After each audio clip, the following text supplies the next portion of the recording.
اعوذ باللہ السمیع العلیم من الشیطان اللعین الرجیم بسم اللہ الرحمن الرحیم الحمد للہ الملک الحق المبین هو السمیع العلیم هو التواب الرحیم والصلاة والسلام والتحیۃ والاکرام علی اشرف النبیین وخاتم المرسلین سیدنا و مولانا ابی القاسم محمد صلی اللہ علیہ وآلہ وسلم وأهل البيته الطيبين الطاهرين المعصومين المظلومين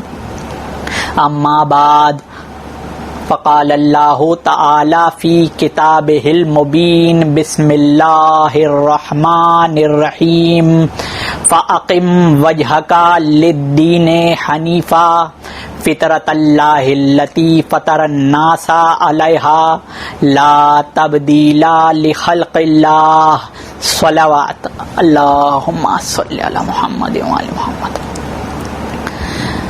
سامعین گرامی، تمام مومنین مومنات مسلمین مسلمات تمام انسانوں کو سلام عرض ہے۔ آج اسلامی سال کا آغاز ہوا چاہتا ہے 1442 ہجری کی محرم کا چاند نمودار ہو چکا ہے، اور اس چاند سے ہم اپنے دینی سال کا آغاز کرتے ہیں۔ یہ آغاز ہم خوشی منا کر مسرت ظاہر کر کر نہیں کرتے، بلکہ یہ آغاز ہم اسی طرز پہ کرتے ہیں کہ جس طرز پہ انسانی زندگی کا آغاز ہوتا ہے۔ جیسا کہ سرنامہ کلام میں میں نے سورہ روم کی 30ویں آیت کی تلاوت کا شرف حاصل کرا۔ پروردگار عالم فرماتا ہے فَأَقِمْ وَجْهَكَ لِلدِّينِ حَنِيفًا، پس اپنے چہروں کو دین حنیف کی طرف کر لو۔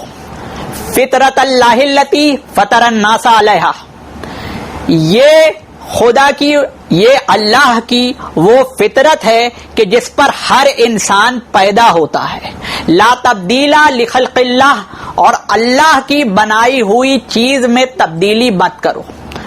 تو سامعین گرامی، اگر ہم فطرت پر غور و فکر کریں تو اللہ تعالی فرما رہا ہے فطرت وہ ہے کہ جس پہ ہر انسان پیدا ہوتا ہے، اور اللہ ساتھ ہی ساتھ یہ فرما رہا ہے کہ یہی فطرت دین حنیف ہے۔ دین حنیف الگ سے کوئی ایڈاپٹ کیا ہوا، بنایا ہوا، انجینئرنگ کیا ہوا، کریٹو کیا ہوا مصنوعی نظریہ نہیں، بلکہ وہ فطرت ہے جس پہ ہر بچہ پیدا ہوتا ہے۔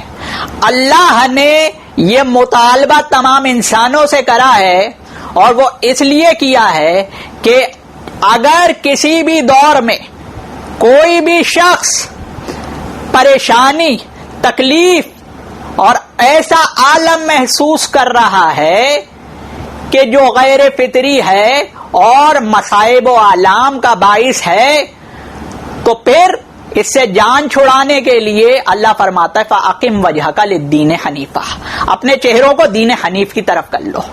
تو یہ قرآن 1400 سالوں سے کہہ رہا ہے کہ اپنے چہروں کو دین حنیف کی طرف کر لو۔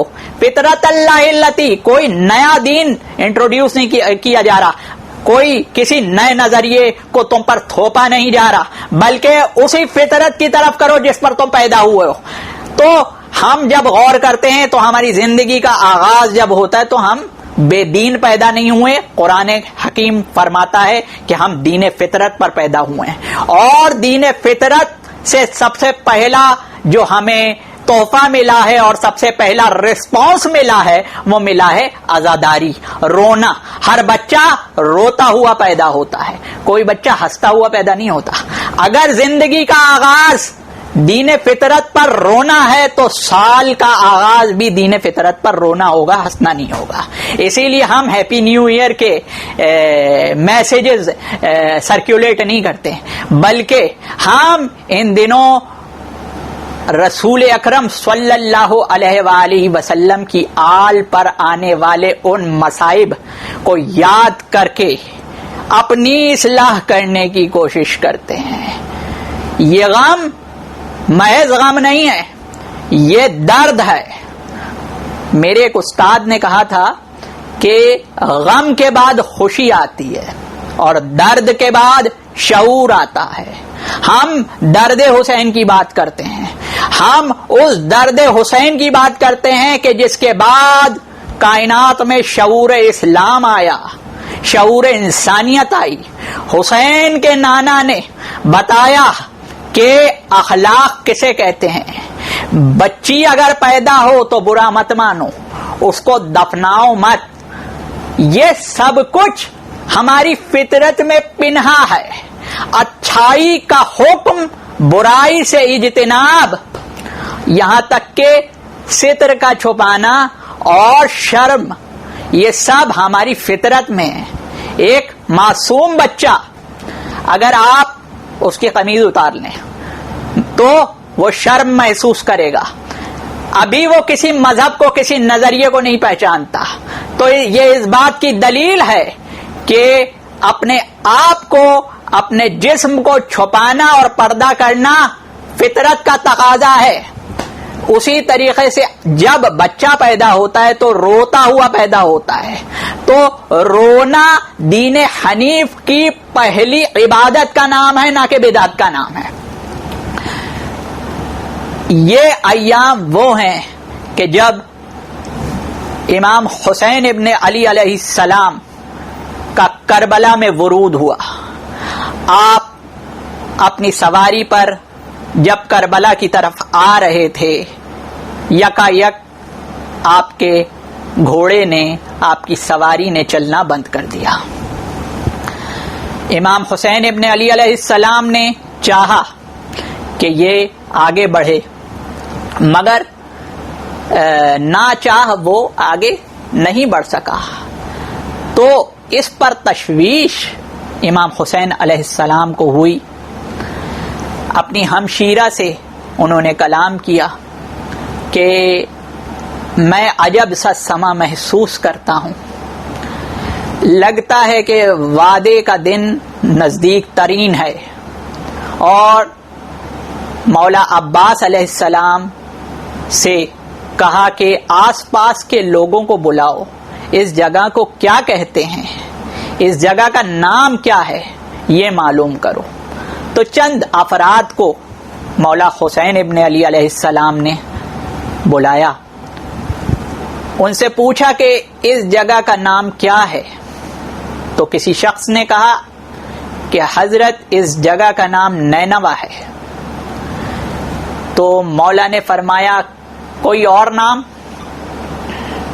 تو ایک نے کہا کہ حضرت اس جگہ کو ماریا بھی کہتے ہیں. یوں ہی اس کے نام اس کے رہائشی گنواتے رہے، حتیٰ کہ ایک بوڑھے آدمی نے کہا فرزند رسول اس جگہ کا ایک بہت ہی پرانا نام ہے، اگر آپ چاہیں تو میں بتا دوں. اس شخص سے مولا حسین ابن علی علیہ السلام نے فرمایا کہ بتا اس جگہ کا نام کیا ہے. تو اس شخص نے کہا فرزند رسول اس شخص کو کربلا کہتے ہیں.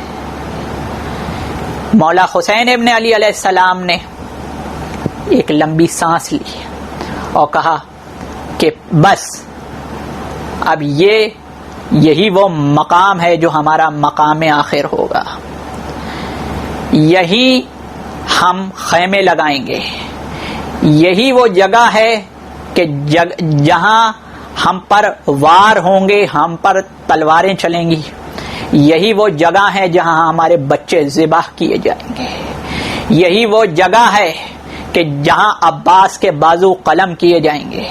یہی وہ جگہ ہے کہ جہاں آل رسول علیہ السلام کی خواتین کے پردوں کو چھینا جائے گا. یہی وہ جگہ ہے جہاں ہم پر ہمارے بچوں پر پانی بند کیا جائے گا. یہی وہ جگہ ہے جس کا میں نے اپنے نانا رسول اللہ صلی اللہ علیہ وآلہ وسلم سے وعدہ کیا تھا کہ نانا آپ کے دین پر کوئی آنچ بھی آئے گی, کوئی تلوار بھی چلے گی تو میں اپنا گلا آگے کر لوں گا, آپ کے دین پر آنچ نہیں آنے دوں گا. یہ کہہ کر امام حسین ابن علی جو دین فطرت کے امام ہیں, انہوں نے یہ فرمایا کہ اگر میرے نانا کے دین کی بقا میری جان ہے, میرا قتل ہے, تو تلواروں آؤ اور حسین ابن علی علیہ السلام کے سر کو کاٹ دو. انا للہ و انا الیہ راجعون.